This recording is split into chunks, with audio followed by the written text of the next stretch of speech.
सो आइए हम कलाम मुकद्दस की तरफ बढ़ेंगे। दूसरा तिमोथियस 3 बाब 1 आयत से 5 आयत। लेकिन ये जान रख के आखिर जमाने में बुरे दिन आएंगे। और याद रखें कि जिस जमाने में इस वक्त हम लाइफ गुजार रहे हैं, ये नहायत बुरा जमाना है। अगर आप मुआशरे का मुतालिया करें, दुनिया का मुतालिया करें, तो दुनिया के अंदर इस वक्त बड़ी तेजी के साथ तब्दीली आ रही है। जहां पे 200 आदमी काम करते थे, वहां पर 200 की जगह पे अब 100 आदमी रह गया है। मैन पावर रिड्यूस हो चुकी है। इसके अलावा भी जब आप टेक्नोलॉजी की बात करते हैं तो गाड़ियां बगैर ड्राइवर के आ गई हैं। इसी तरह मार्केट में जो शॉप थी, लोगों की शॉप जो है वो बिल्कुल बंद होती जा रही। वजह क्या है? एवरीथिंग ऑनलाइन हो गया। सब लोग अपने अपने घरों में बैठकर ऑनलाइन चीजें बेच रहे हैं, चीजें ले रहे हैं, चीजें जा रही हैं, चीजें आ रही हैं। आप अंदाजा कर सकते हैं, इमेजिन कर सकते हैं कि आप किस जमाने में जिंदगी गुजार रहे हैं। दूसरा तिमोथियस उसका 3 बाब और उसकी 1 आयत से 5 आयत। लेकिन ये जान रख के आखिर जमाने में बुरे दिन आएंगे। कैसे दिन आ जाएंगे? बुरे दिन आ जाएंगे। और बुरे दिनों के अंदर 13 निशानात जो हैं वो जाहिर होंगे। नंबर 1, क्योंकि आदमी खुद गर्ज हो जाएंगे। आज के जमाने में क्या हालत है? हर आदमी अपनी गरज पूरी करता है। वो किसी की तरफ नहीं देखता कि किसी को मेरी वजह से नुकसान हो रहा है। वो कहता है उसको नुकसान होता है तो होने दो, मेरी जरूरत पूरी होनी चाहिए। और बाइबल मुकद्दस ने हमें आगाह किया है कि आखिर जमाने में बुरे दिन आएंगे क्योंकि आदमी खुद गरज होंगे। फिर नंबर 2 कि ज़र दोस्त होंगे। हर आदमी रुपए से दोस्ती, हर आदमी की दौलत से दोस्ती, हर आदमी दौलत इकट्ठी करने के पीछे भाग रहा है। उसके पास इबादत के लिए वक्त नहीं है। खुदा जिसने जिंदगी की सांसें दी हुई हैं, अगर वो 1 मिनट में सांस को रोक ले, क्या ख्याल है आपका रुपया और पैसा आपको बचा सकेगा? याकूब का आम खत है और उसका 5वां बाब और उसकी 1 और 2 और 3 आयत। ऐ दौलतमंदो सुनो तो, तुम अपनी मुसीबत पर जो आने वाली है रो और वावेला करो। तुम्हारा माल बिगड़ गया, तुम्हारा माल बिगड़ गया और तुम्हारी पोशाकों को कीड़ा खा गया। तुम्हारे सोने चांदी को जंग लग गया और वो जंग तुम पर गवाही देगा और आग की तरह तुम्हारा गोश्त खाएगा। तुमने आखिर जमाना के लिए खजाना जमा किया। आज दुनिया के अंदर तमाम लोग जो है वो जर की दोस्ती के अंदर उसमें फंसे हुए हैं। हर आदमी जो 100 को 200 करना चाह रहा है, वो 200 वाला 400 करना चाह रहा है, और जिसके पास 1000 है वो 2000 करना चाह रहा है, जिसके पास 50,000 है वो लाख करना चाह रहा है, जिसके पास लाख है वो 2 लाख करना चाह रहा है।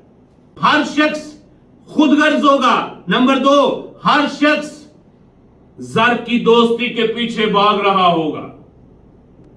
बस उसको किसी दुनियादारी की चीजों से कोई लगाव नहीं है। ना उसका बहन, ना कोई भाई, ना उसका माँ, ना उसका बाप, ना कोई उसका रिश्तेदार, ना उसका खुदा के साथ कोई रिश्ता है। उसने सारे रिश्ते नाते तोड़कर सिर्फ और सिर्फ अपना नाता दौलत से लगा लिया है, रुपए पैसे से लगा लिया है, जर से लगा लिया है, जिसके बारे में बाइबल बयान करती है तेरा सोना, तेरा चांदी, तेरे खजाने ये सब खत्म हो जाएंगे। मुसीबत के वक्त ये काम नहीं आएंगे। मुसीबत के वक्त ये काम नहीं आएंगे। फिर 3 नंबर पे शेखीबाज। लोग कैसे होंगे? शेखीबाज। शेखीबाजी एक ऐसा अमल है जो इंसान को बुलंदी से पस्ती पर ले आती है। सिर्फ शेखी। कोई चीज आपके पास नहीं है लेकिन उसके बारे में भी आपने किसी के सामने पेश ऐसे होना है कि मेरे पास सब कुछ है, और फिर उसको प्रूफ करने के लिए पता नहीं फिर क्या क्या कुछ झूठ बोलते हैं। आखिर जमाने में कैसे लोग होंगे? नंबर 1 खुदगर्ज, नंबर 2 ज़रदोश, नंबर 3 शेकीबाज और नंबर 4 मगरूर। आजकल हर शख्स जो है वो अपने गुरूर और तकब्बर के अंदर है। मसीह कौम के लोगों की नाकामी की एक ही वजह है, क्योंकि ये मुत्तहिद नहीं होते, ये किसी एक को अपना लीडर नहीं मानते। हर कोई लीडरशिप करना चाहता है। मगरूर का मतलब है कि दूसरे को कुछ भी ना समझना। अंडरस्टैंड करें कि आखिर जमाने के अंदर लोग कैसे होंगे? मां बाप के नाफरमान।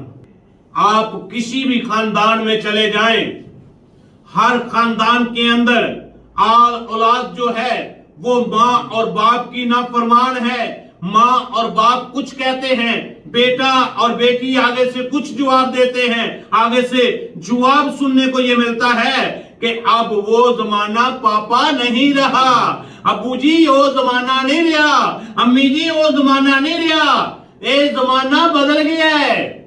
सूरज तो अभी भी उसी टाइम पे निकलता है, शाम उसी टाइम पे हो रही है, सूरज गुरूब उसी टाइम पे होता है, तुलू उसी टाइम पे होता है, रोटी कनक की अभी भी वही खा रहे हैं।